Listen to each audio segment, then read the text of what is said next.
Oh, sure. I mean, the entire society is rife with corruption, and at all levels, certainly in government. But that then doesn't in itself excuse Hannibal Lecter eating someone, or your gangsters selling drugs to kids. Well, Hannibal Lecter is a different case, because Hannibal Lecter is arguably a psychopath, and you're okay, he is.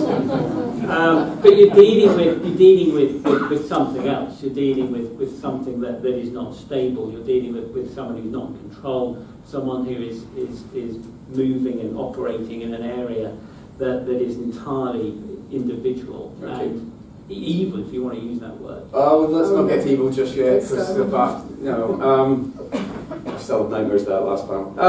So, Mick, where do you stand on does a corrupt government excuse flesh-eating psychopaths, or are they still bad? Still bad. Right. Okay.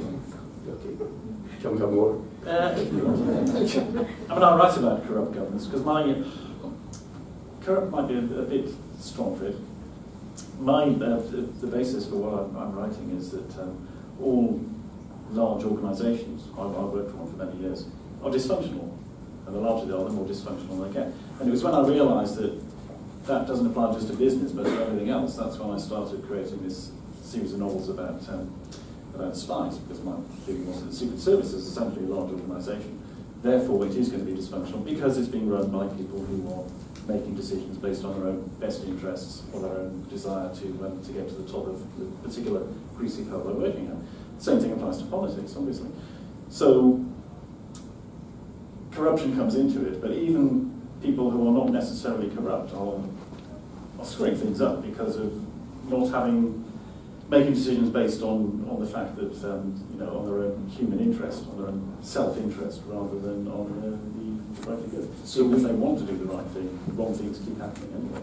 The organisation I worked for wasn't trying to mess everything up; it just did it. I mean, that was just because it did, because that was how the process. Corruption or incompetence? Well, no, it's part of the process. Every 18 months, there'll be a new set of managers who come in, because that seemed to be the feed time for new managers, and new managers will automatically stop doing whatever had just been introduced in the previous 18 months and start doing something new. And that wasn't fully introduced before a new set of managers came in and blah, blah, blah. The whole thing goes on and on and on. And that's how business seems to largely operate. And I suspect that's how most And you're clearly scarred by this. It's the same thing happening in government, obviously. You're clearly scarred by this. So there's only two, as I see, ways of dealing with it. One, you become a serial killer, or you write a novel and get your angst out that way. I tossed a coin, frankly. and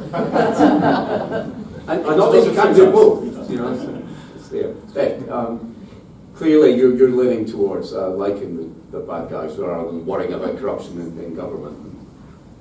Yeah, why do you like villains? I like writing them, and I like to give my protagonist a really difficult time. To be given a run for their money. You don't want a villain who they just sort of go, oh no, you've caught me. Okay, you really want there to be, and I write an action thriller, so it's got to be tough. It's got to be tough and a hard ride, and there's got to be lots of twists and turns, and there's got to be running and screaming and shooting and all these things.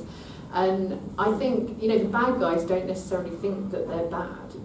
That's the other thing. I mean, they're not. Yeah. They're like they're the good guy in their story.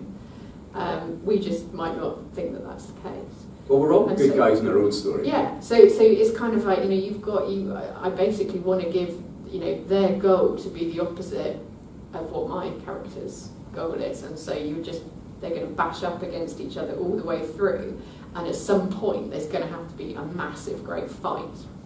Bring it back to the Brawlers. Okay, let's bring it back to the Brawlers. And whether that fight is more verbal in some books or more physical in others, that's you want to feel like it's building all the way through the book. That it's there's not a moment's rest, and every time they meet or they butt up against each other, it raises that tension. Well, it needs friction.